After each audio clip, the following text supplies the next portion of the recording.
صم وأنا لسه. Assalamualaikum warahmatullahi wabarakatuh. Pada kesempatan ini saya akan menjelaskan sedikit tentang perkembangan tasawuf. Pada dasarnya tasawuf itu sudah ada sejak zaman Rasulullah, di mana Rasulullah menjadi dasar pijakan para sufi. Artinya apa yang dilakukan oleh Rasulullah diikuti oleh para sufi setelah Rasulullah. Di antaranya adalah khalwah atau menyepi, di mana Rasulullah melakukan khalwah di Gua Hira. Sehingga Rasulullah mendapatkan wahyu yang pertama. Dan juga Rasulullah betul-betul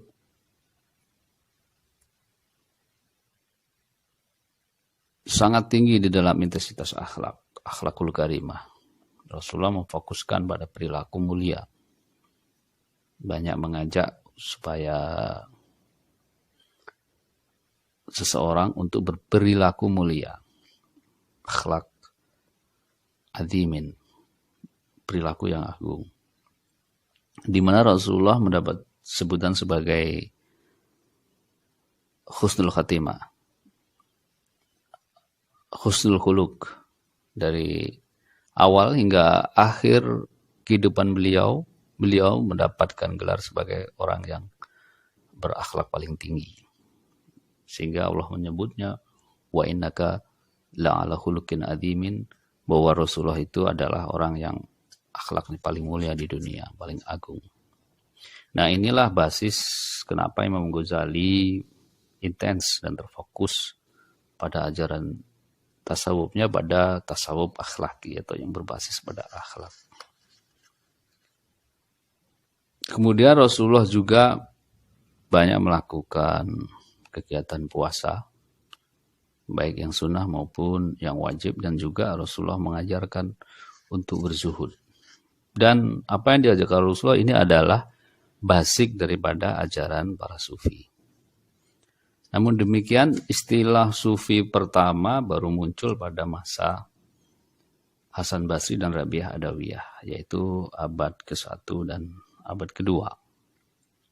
Di mana Hasan Basri intensitas dakwahnya adalah menjabarkan dan implementasi tentang khauf dan roja. Khauf itu adalah khawatir. Khawatir, rasa cinta Allah itu, rasa sayang Allah kepada hambanya berkurang sehingga menjaganya. Kemudian raja itu adalah berharap, di mana ketinggian harap seseorang kepada Allah ini dapat menjadikan ketinggian posisinya di mata Allah Subhanahu wa taala.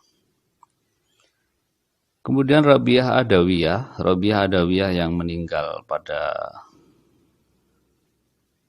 tahun 185 Hijriah. Dia memfokuskan ajarannya kepada hubullah atau hub al-ilah, cinta kepada Allah. Beliau menjelaskan bahwa dasar ibadahnya dan tujuan ibadahnya, tujuan hidupnya, dan tujuan daripada hati dan kalbu dan ruhnya adalah cinta kepada Allah. Sehingga dia tidak membuka sedikit pun ruang cinta kepada yang lainnya. Namun demikian, Hasan Basri maupun Rabi'ah Adawiyah, keduanya memiliki intensitas zikir yang sangat kuat, meskipun ada berbeda di dalam praktek dan dalam isi zikir tersebut. Dan keduanya juga banyak melakukan hal-hal yang dilakukan oleh Rasulullah, seperti memiliki akhlak yang mulia dan tidak menciptakan kesalahan-kesalahan sosial di masyarakat. Dan kemudian perkembangan tasawuf jauh lebih mendalam sebagai ilmu pengetahuan setelah adanya metode-metode baru ataupun teori-teori yang berkembang yang ditulis oleh para sufi pada abad ketiga dan abad keempat. Di antara para sufi yang masyhur pada masa itu adalah Abu Sulaiman Ad-Darani.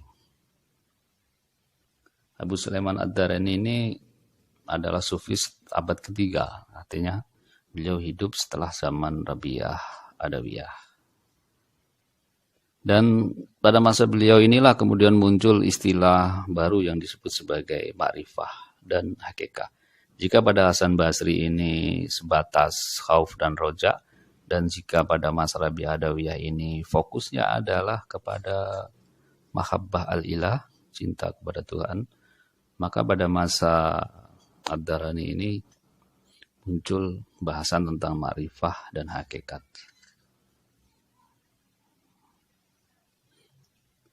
Kemudian ada juga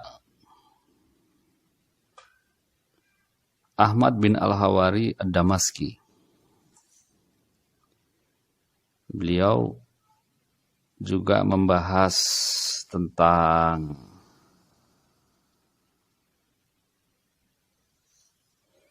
akhlak yang mendalam, di mana sebuah perilaku itu tidak akan ada gunanya, tidak ada nilai ibadahnya sama sekali apabila seseorang tidak memiliki kepribadian atau akhlak yang baik. Maka akhlak yang baik menurut Ad-Darani ini adalah fundamental daripada amal ibadah yang lainnya. Kemudian Zunul Misri, dia adalah seorang syekh besar yang sangat terkenal di dalam dunia tasawuf, terutama di kawasan Mesir, di mana beliau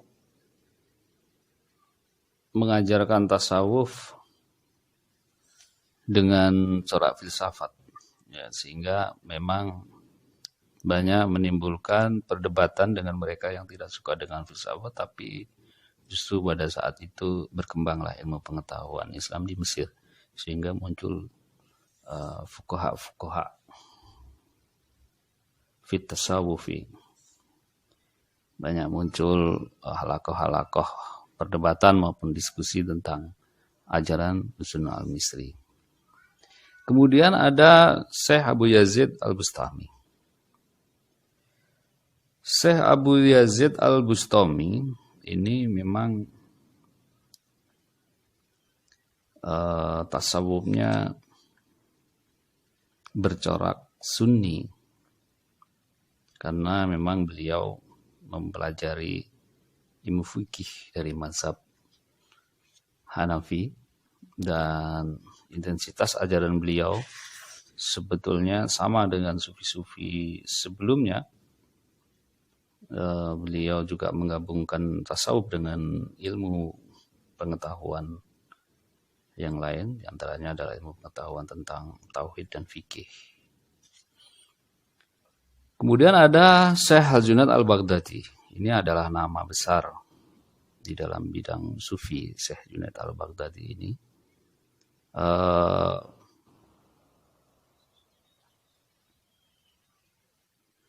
beliau termasuk tokoh sufi yang luar biasa dan teguh di dalam berpendapat maupun dalam praktek sufinya. Dan beliau menekankan sufi itu sebagai proses kejiwaan yang sempurna dengan cara membersihkannya.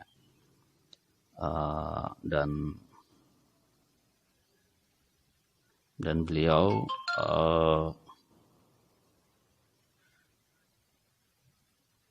sangat intensitas di dalam mempelajari soal teori-teori tasawuf melalui hati, sehingga kedalaman sebuah amal atau kebajikan itu didasari dari dalam hati.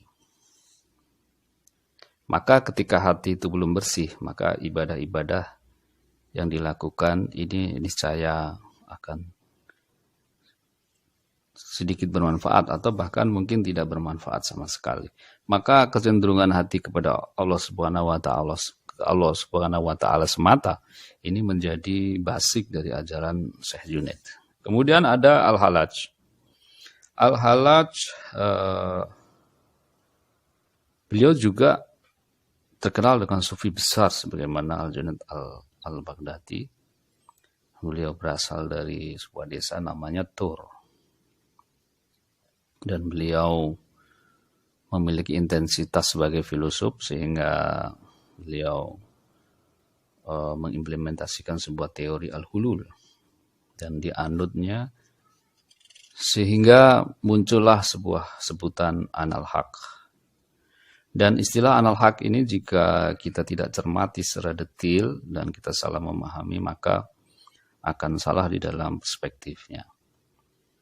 Maka anal-haq ini bukan berarti Al-Halaj mengatakan dirinya Tuhan, tetapi justru sebaliknya, Anal-Haq ini adalah memposisikan bahwa Al-Halaj ini bukan siapa-siapa dan di dalam kehidupan ini yang ada, yang hak itu hanyalah Allah Subhanahu wa taala.